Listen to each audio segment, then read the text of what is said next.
I had a debate with my pastor a few days ago about capitalism, the free market, and the poor. As Christians, we are supposed to be concerned about the weakest among us and help them. I see the free market as a way to helping people and as the ultimate in free will, but he can't see past his belief that capitalism exploits the poor. How do you convince another Christian that it is immoral to support a large government because it takes away our God-given free will? And what arguments can I use to show that a free society will not only restore free will, but will benefit the poor as well? That's from Lori.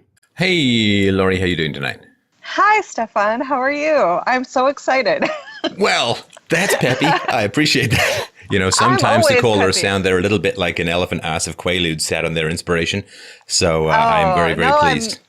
I listened to you since I found you a couple months ago every day. Oh, that's very kind. Thank you. I appreciate that. And I do donate. So donate. Fine. Then I will be nice to you. Fine. All right. Please be nice to me, even if I sound a little ignorant on some subjects. No, apparently my politeness is very much for sale. I've never been prouder. Oh, that's funny. So, you sound like a politician. I'm sorry. Hey. Hey. It started off so well, and then you're giving me the Satan treatment. Your politeness is for sale. Do you want to, like, we could do this, like I could just sort of give some arguments, or if you wanted to role play the priest, I could sort of say what I would say to a priest in this situation. Well, it wouldn't be a priest because, although I was raised Catholic, I go to a non-denominational church. Honestly, Stefan, I pulled that question out because it happened right at the time I was planning to talk to you, but there's so many things I could talk to you about. So it's so hard. Well, why don't you tell me what your thoughts are about talking to a pastor about the free market and about how it affects the poor and free will? And then maybe I'll just ask you questions. Is that okay? No, it's fine. I guess my first question would be, does he think that compulsion in the realm of morality strips the virtue from the action?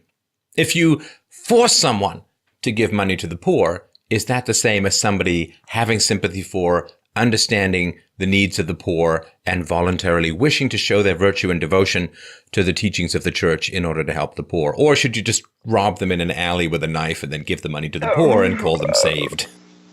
Yes. No, I totally agree with you. And him and I, we actually do a Monday night class. It's a philosophy class. It's called Contemplate, that we get together and we all discuss all these different topics. And when I mentioned that, his response is that the state has an obligation to the poor. And because we choose to be part of the state, that we use the state through, does that make sense? I don't know. I think it's social contract theory, which attempts to say that the state is not coercive because we're not actively engaged in a revolution or fleeing for our lives. Exactly. And I hate to use this crude a metaphor, but if somebody sexually assaults someone else, it's like saying, well, unless they fight to the death, they're consenting. Exactly. The fact that you submit does not mean you agree. Right. You might be submitting just to save your life. Exactly. The reason that people give money to the state or the reason that people pay their taxes for the most part, to stay out of jail, is because they are threatened. Right.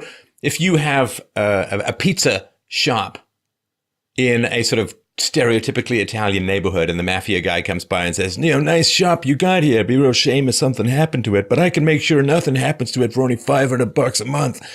And then you pay them. It's like, oh, look, you're part of the social contract. You must love the mafia. It's like, nope, you just love your store not burning down. So, and I also would like to know what the pastor would feel the state is not justified in compelling people to do. If giving to the poor is justified, what other traditionally Christian morals would he feel it is justified for the state to use violence to achieve?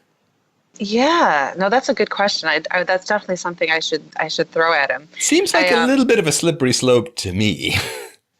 All right, you know how you get to heaven?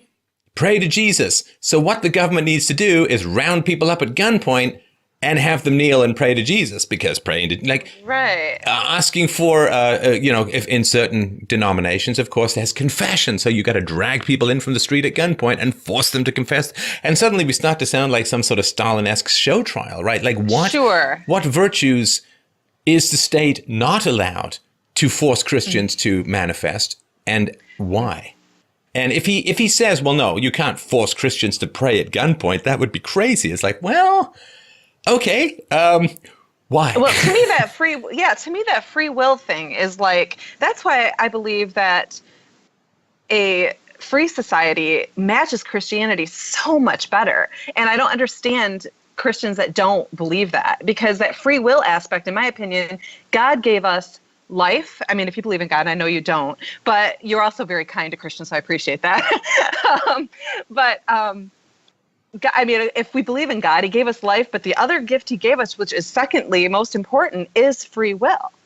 And without that, I feel like man spends all of eternity trying to take that away from other men. Does that make sense? Well, that's the satanic thing. The satanic thing, in my view, is to say, and it is, that the possibility of salvation in the Christian framework is available to everyone at all times. And you can always turn to the path of virtue. But Satan says people are so evil that you must force them to be good.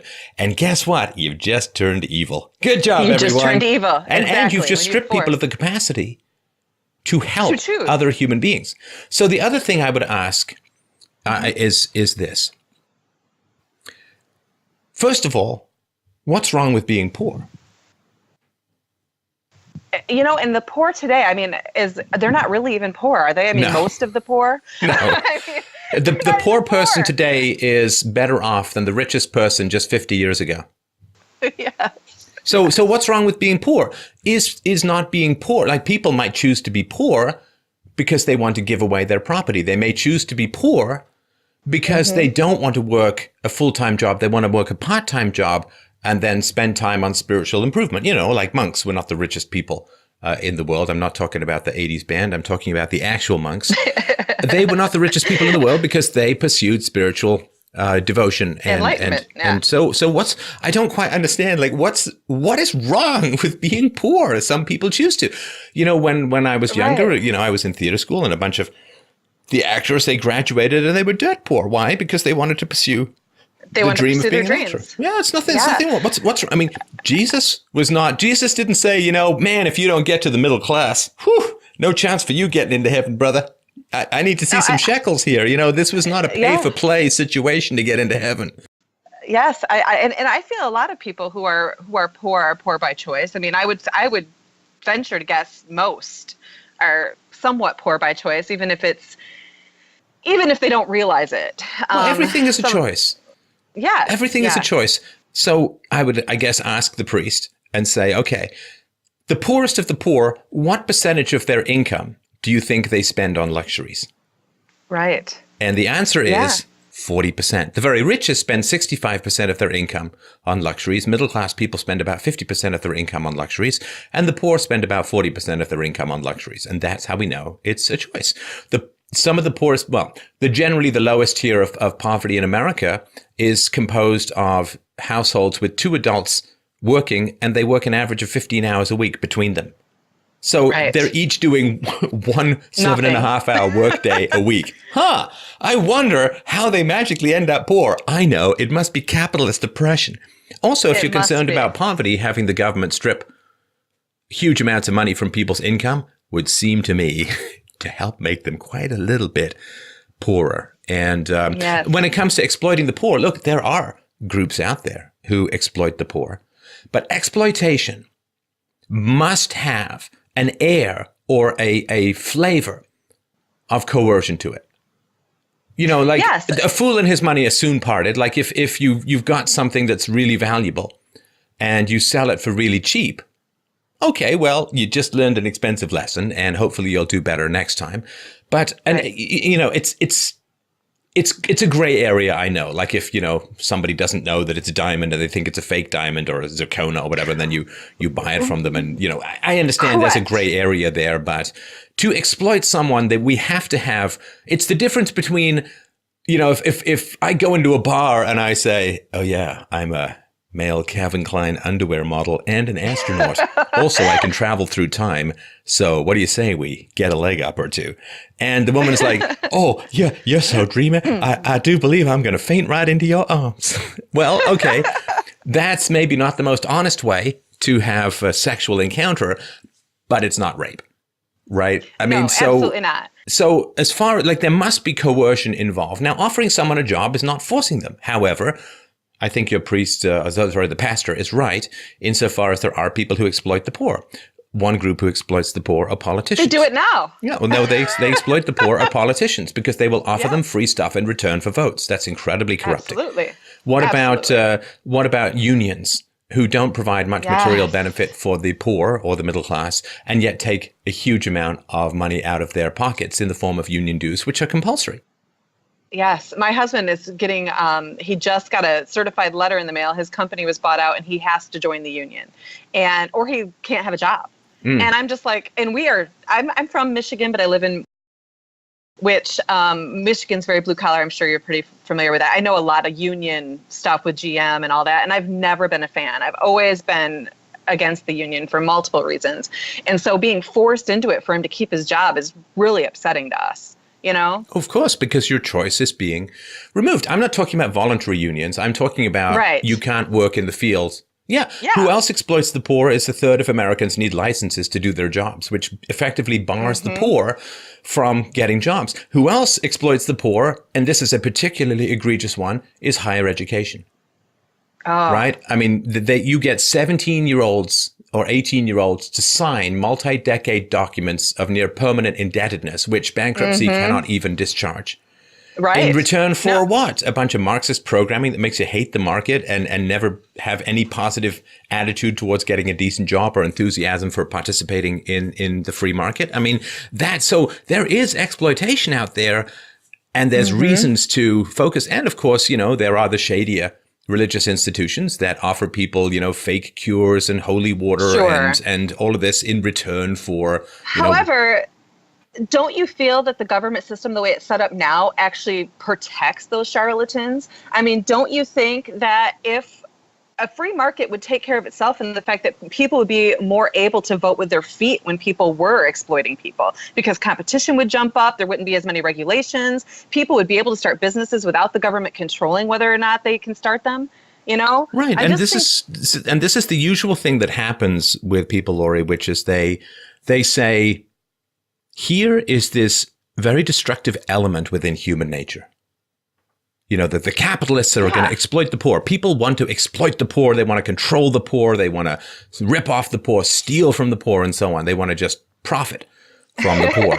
And it's like, okay, but how do you get to divide humanity into this weird Taoist bifurcated cake where the capitalists have this capacity, but the politicians don't?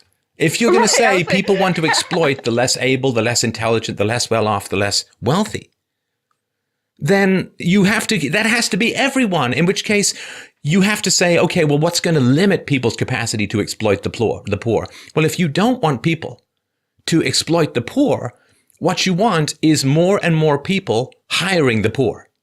Right. So you want to lower barriers for people to be able to create jobs and offer jobs to the poor. You don't want minimum wages. You don't want ridiculous licenses and regulations, and you don't want really complicated laws that nobody can follow. You don't want to fine people for selling lemonade on their front porch and setting up their own cake shops in their house or whatever. Right. So the more people who are around to hire the poor, the more the wages of the poor are going to be bid up. It's supply and demand. So sure, people have the capacity to exploit the helpless and the dependent and so on, which means that the people in the government are going to do it even more so because there's no competition for the government. Because we give them a license to do it. Right. And we pay them to do it. They're exploiting people with other people's money. And the other question is, and this is going to be a little bit more personal, but go ahead. Let me ask you this, Lori. Why do you think some people are poor? Well, I grew up, like I said, in Michigan, close to Flint. Are you familiar with Flint, Michigan? I do believe I've seen the Michael Moore film, and it looks challenging. Well, no, not if you're a feral wild dog looking for human meat, but for other people, it seems to be a challenge. So I grew up on the outskirts of Flint, Michigan, in a small town, and my family lived in Flint. I know a lot of people who grew up in the system, and The system, honestly, which system? the government system, on welfare, Right, and okay. you know, all that. So many systems to choose from. I just want to make sure we're on the right one. I'm sorry. I personally believe that most people in this country are poor because of the system, because of the government welfare system. Right. That's what I feel. And I think you're spot on when it comes to two-parent households, dads and kids' lives. And I was talking to an African-American woman the other day, and the only reason I bring up color is because we were talking about that community. And they teach their kids things that keep them down. The things that the language they use with their own children. Yeah, I was just talking about this with Candace Owens as well. Yeah. Yeah, actually, I just watched that actually too, and I actually messaged her afterwards because I was really impressed. I really like her. I really like her. Oh, she's fantastic. But she's fantastic. Perfection. But yeah. No, I think people are mainly poor because they have a crutch, I guess. Right. Does that make sense?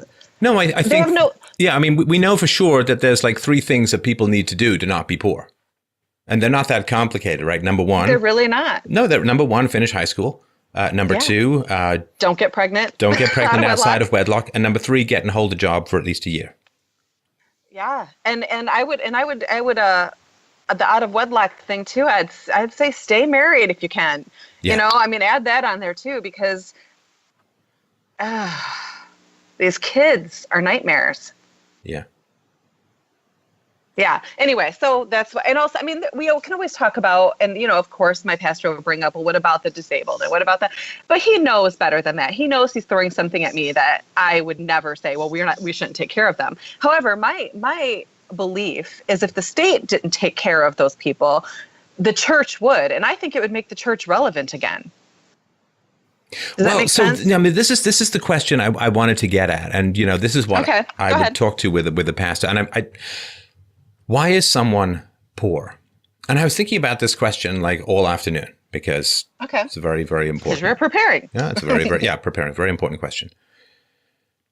And I wanted to tell you a story of a guy named Bob. Okay. So Bob is a guy I knew when I was growing up. Really a very brilliant guy intellectually. Mm-hmm. Like top of his class in math and physics, and just like a really smart guy, great language skills, and just smart as a whip. But he grew up spiritually impoverished.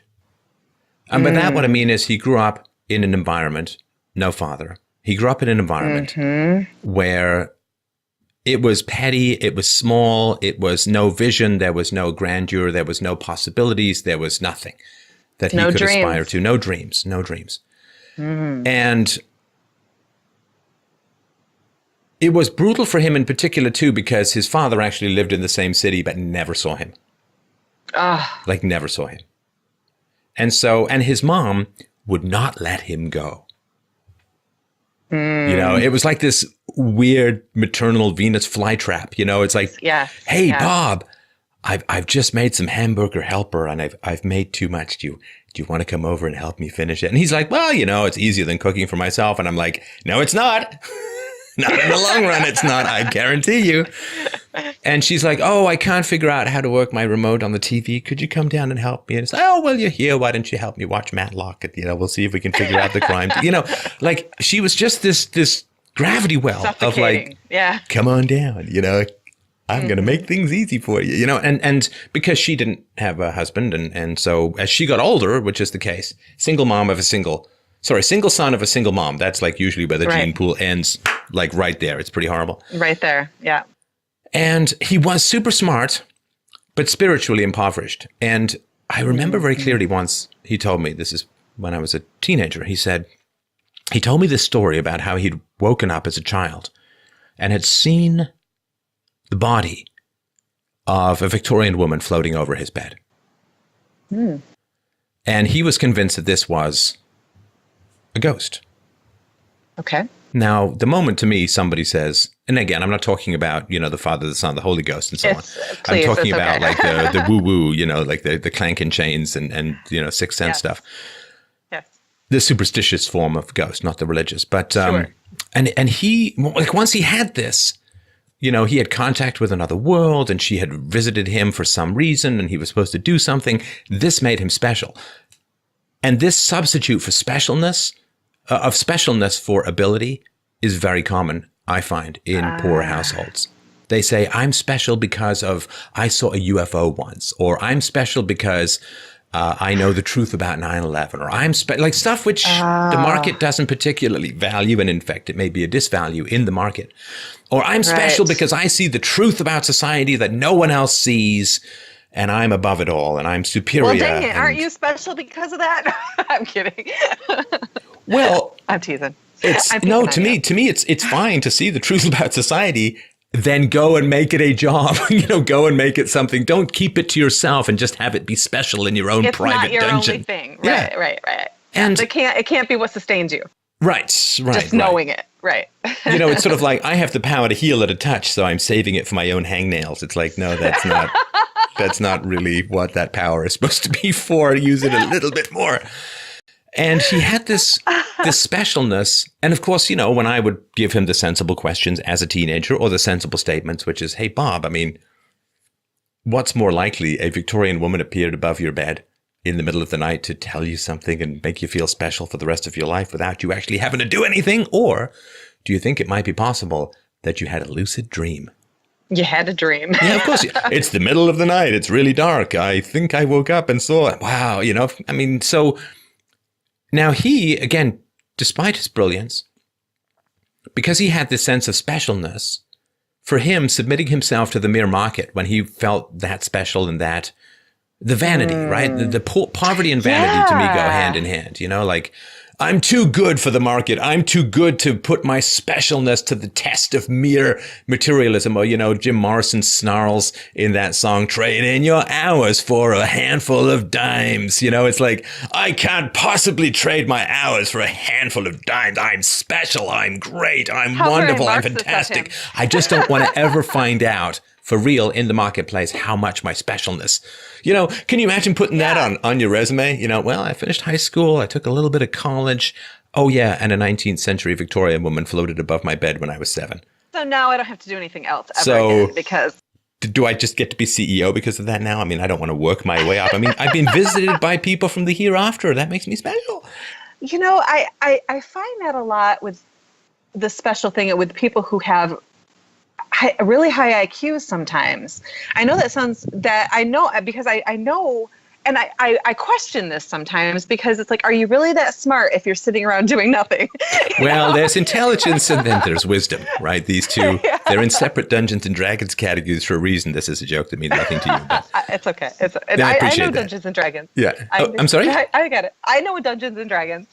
Okay, just beware. You're going to have an in-bowl of marriage proposals from this show. But anyway. I'm a fantasy artist. I'm an artist. Oh, okay. Wow, excellent. So you are doing what my daughter wants to do. All right.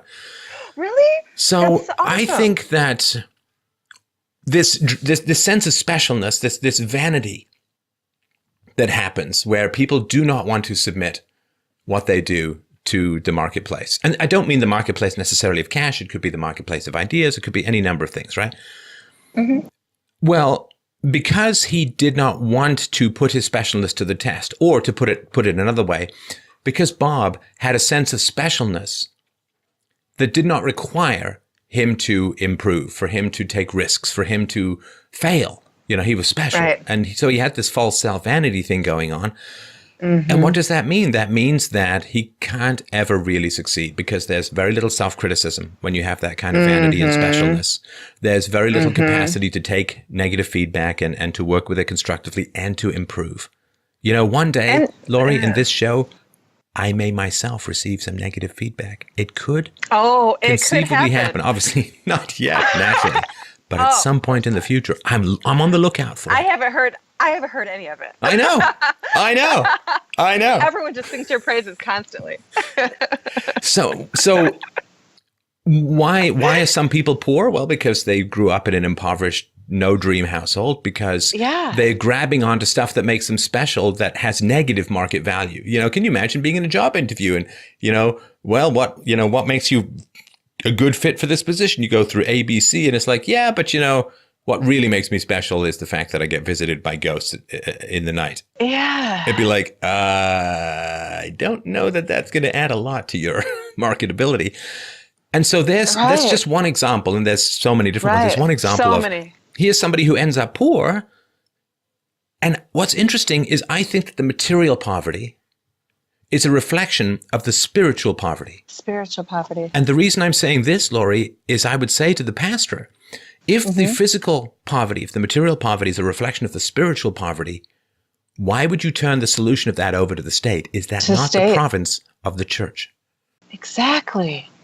I'm so glad you came around to that, because I really do believe that with the state out of it, the church used to be who took care of the poor and who helped with charities more. And I mean, they still do, but not to the extent. I mean, people used to rely on the church, and now, I mean, we try to do things, but people don't really need us as much because they have the state.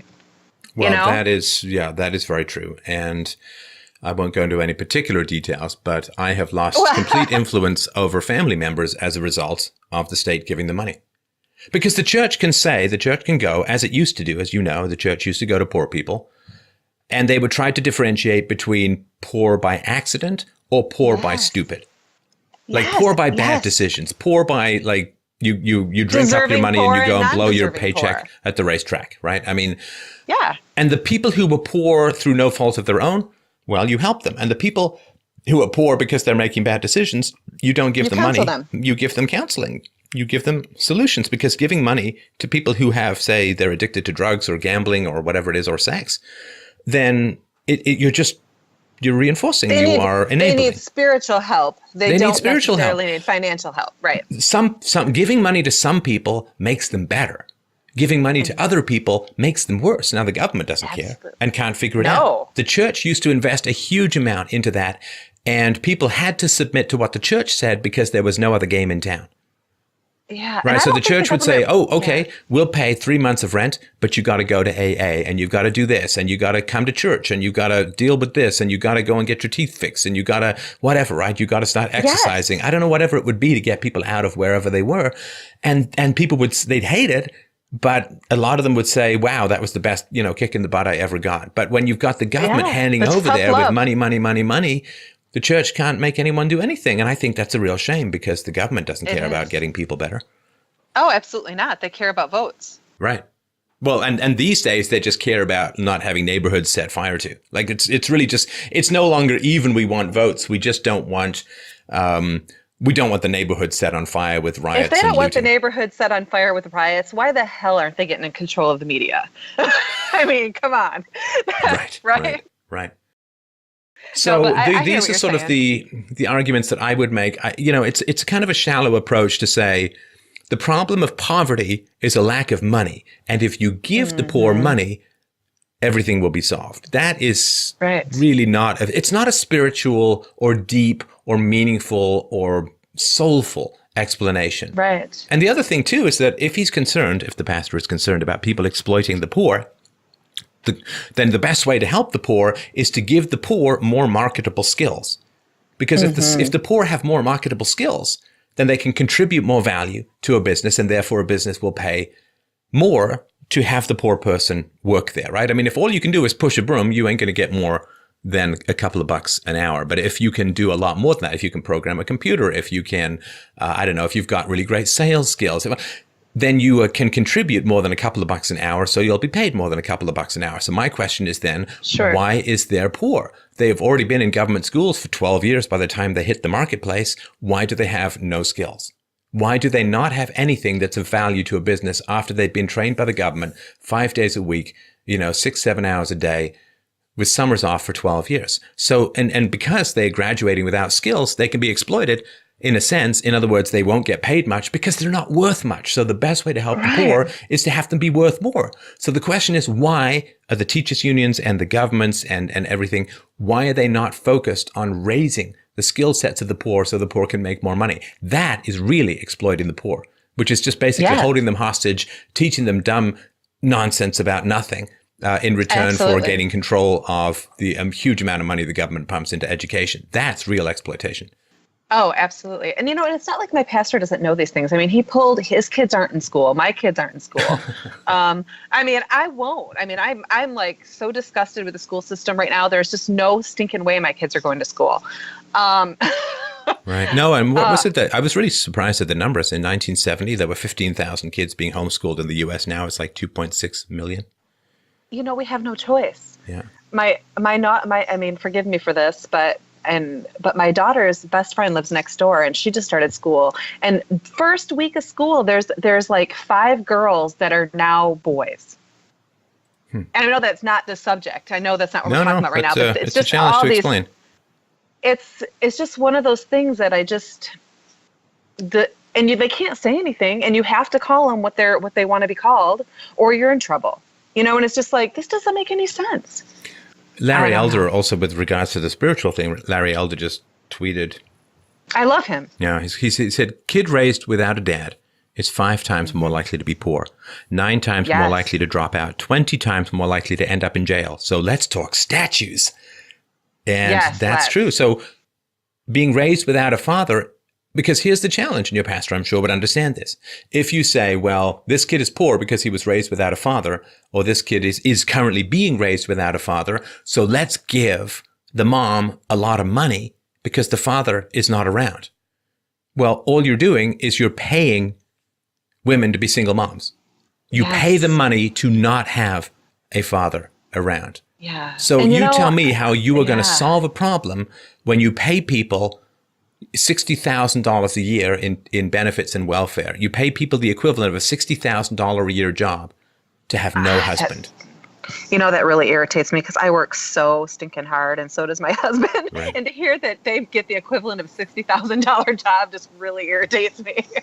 He also said the number one problem in Black community is fatherless households, followed closely by the anger of unwed fathers when this is pointed out. It's tragic. So, I think there is a lot to be said in terms of poverty. I think that human opportunity is vastly undermet. It's understimulated at the moment. I think that people could do an enormous amount more. And I think there is massive amounts of exploitation going on of the poor. It's just not coming from the free market. The free market is the solution. I agree. Him and I go round and round about this, and I say the same thing. So I just honestly am getting to the point where I just don't think he wants to hear it. He's not like, he's conservative, but is he? Well, I'm mostly, but he doesn't seem like he's very conservative on that aspect, does it? I don't know. I know he doesn't like Donald Trump, but that's okay. You don't have to like Donald Trump. A lot of leftists have infiltrated the church. We think of the church, the Christian church in the West, and particularly in America, and it still is in a lot of places. It's this bastion of conservative and so on. But it's the same as it is in other companies and so on, in other fields and other areas like the media and tech companies and so on. The church has had its stampede of social justice warriors pouring into it. Yeah. And that is something that's going to have to be dealt with at some point. I think it is. I don't know. I listen to your videos, and obviously a lot of other people too. While I work, I watch them. Wait, I'm sorry. What was that about other people? Oh, just other people that I listen to, like Larry Elder. And I'm sorry. You were talking about listening to other people. You poked my heart. I'm sorry. Just go on. Oh, I'm just kidding. Go on. Well, usually it's other people I find through you. To be completely honest, it's still exactly the same. It's still exactly the same as a betrayal and infidelity. I just wanted you to mention that. But okay, go ahead. You're the only one I donate to at the time, because you're the only one I listen to every day. Fine, I'll take it. Okay, see, you can be bought. I told you. No, but I forgot where I was even going with that now. I don't know. Oh, you were talking about how you listen to myself and other people when you're working, and we had just been talking about how the social justice warrior stuff had really gone into the church and needs to be dealt with. Yes, and someone was talking about how the church has softened its views, and it's really not. It's more worldly. It's not. They're not sticking to the values anymore. And I know that you're an atheist. And to be honest, before I found this church, I was on the verge of atheism. I was dabbling in some different. I wasn't sure what I believed. I had a really hard time with whether or not someone who is intellectual or smart can believe in God, because he's really unprovable, but there's just something for me that gives me purpose, if that makes sense. No, it does. And as far as the leftist stuff goes, I mean, I'm not sure how many degrees of separation really there are between the current Pope and a Druid. Because Druids are like nature worshippers and all this, and he's like, well, we're angering Mother Nature. I mean, he's like Jennifer Lawrence in a funny hat. So it is, this is really becoming nature worship at this point with his sort of global warming stuff. And I know. He's like, man, dude, I mean, I'm just waiting for you to show up in a robe with a staff and, cast a sleep spell or something, because it seems pretty pagan to me. Yeah, well, I think he's just trying to gain popularity with some of the leftists. I don't know. That's right. Because that's exactly how Christianity was founded. Jesus just wanted to gain popularity with everyone. That's why he just did and said everything that was so popular, and he never got into any trouble about anything. Oh, I'm absolutely not arguing for him. No. I'm just being sarcastic, of course. Yeah. No, I have a really hard time with organized religion. That's why, this church was what brought me with this church. And why we're there really is because my daughter at the time, we had just moved out here, and she was 12, and she was in school, and she was having a really hard time. She was starting to become a mean kid, one of those mean girls, and I won't tolerate that.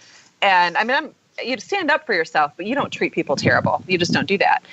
And so I wanted her to get her around a better influence. And so we started going to church and found a youth group, which really has helped her, because she's at least being taught some values again, outside of the house. When you're in school, it's just, they teach them such crazy stuff, and all the other kids are being raised by parents who don't care. And I don't know if their parents think they care, but they obviously don't care if they're not watching what their kids are doing on social media. They're not watching how their kids are, just treating other people, and what exactly their kids' belief systems are turning into. And you have to engage with them, and you have to know what they're learning, and that they're not turning out to be little, pardon my French, but little shit asses, right?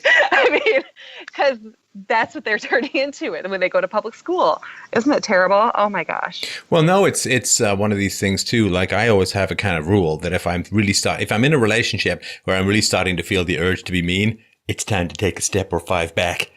Yeah, exactly. Because in healthy relationships, you can be assertive and it's fine. But if you're in a relationship where there's this escalation and this meanness, it's like, okay, well, I don't like being that way, and I don't have to be that way. So I have to take a step back. And this is the same thing with government schools. Yeah, parents have this weird thing these days. I care about my children so much. I really found a good daycare for them. It's like, no. My kids have never been in daycare. I'm sorry. I wish you could rewind and try again. But what you're doing is you're gaining a bit of peace and quiet now, and you're going to get a huge bladed boomerang coming back on you in the teenage years. Oh, yes. So I'm an older mom too. I have a 3-year-old son. He will never go to school. He will never, as long as I'm alive and kicking and can teach him, he will never go to school. Right. Luckily, I work from home, so I can do that. Right. And you too. You find a way, right? When you really want to, you find a way. That means you have to downsize, if that means you can't have some of the material things you want, you find a way to raise your kids.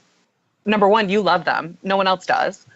And they're learning such terrible things in the world. And I think that has a lot to do with the poverty, like you were talking. I think these kids are just raised with no values. Yeah. They're raised with no ambition. No one cares about what they do, and so why do they care? And they don't. And then they become useless.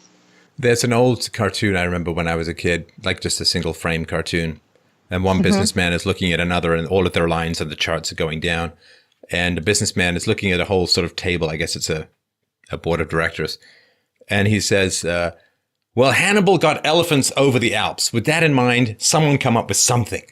And it's always really struck me, that really stuck in my head, because it's sort of like, well, I'm not sure it's going to be easy for me to homeschool my kids or to not have my kids in government schools. But it's like, go watch the movie Dunkirk and then talk to me about a difficult day. Go watch the movie Saving Private Ryan, or I don't know, A Day in the Life of a 12th century French peasant, and then talk to me about how difficult it is to make these kinds of choices. It's not. Well, in the state, it was leading to the poverty of these kids because they're not educating them correctly. They're not, they're talking the parents basically into letting the state raise their children, and they're just being indoctrinated into being slaves, basically. I mean, I hate to say it that way, but well, I'm sorry, but it's even worse, because not only are they being indoctrinated in being slaves, but if they certainly more so if they go through a university and so on, they are being indoctrinated into being slave masters. And that is where the real it's better to suffer wrong than to do wrong. I'm with Socrates as far as that goes. But, when they come out of these government schools, you get messages from parents who's like, oh yeah, my daughter, we had a great relationship. She spent 3 years taking feminist courses in college, and now she hates my guts and we don't talk anymore. And it's like, that is horrifying. So because now they're like, oh yeah, well, you're just part of the patriarchal, cisgendered white scum, whatever, right? And that is now they're slave owners. Now they're part of the apparatus that's oppressing other people. So that's oppressing other people. The scariest thing I think right now for me is the fact that I have a young son, and the rhetoric and everything that's being said right now. I mean, he's a young white boy, blonde hair, blue-eyed boy, and he wasn't born inherently evil. I am so tired of what they're teaching about white men right now. It makes me want to punch somebody. No, I'm kidding. No, listen, I understand that. There are certain people in the world, and they are ginning for a race war. They really trying to poke and prod and escalate and so on for a race war. Like, there was a video that was posted, I guess, relatively recently on YouTube. It's a music video where a young white child is being hung. Like, they're raising him off the ground. He's jerking. His legs are jerking. He's being lynched and hung by a black man. And this is the problem. This is what Mike Cernovich pointed out as an excellent point. Once you start censoring, then everything you don't censor, by default, you approve. This is why you don't censor. Right. So then everything by default, you approve. And that is a real challenge when it comes to public facing stuff. And it brutal. It blows my mind. Yeah, it is brutal. And yet you come up with some conservative viewpoints and boom. Right. And I find that most of the conservatives that have viewpoints are usually pretty respectful in how they deliver them. Well, that's the problem now, isn't it?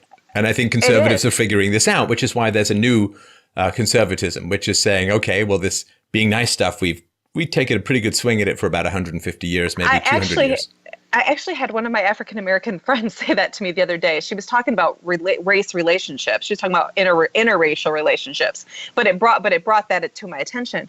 She was talking about her white girlfriend who's married to a black man and how terrible he treats her. And this is her talking, not me. And I said, she's like, well, you know why black men marry you white girls? And I was like, no. And she's like, because you guys are docile. Huh. And I was like, huh. I don't know what to think of that. I mean, it's kind of like we were saying with the conservatism. We play nice. Yeah. Does that make sense? Unfortunately, the time for nice play is it's over.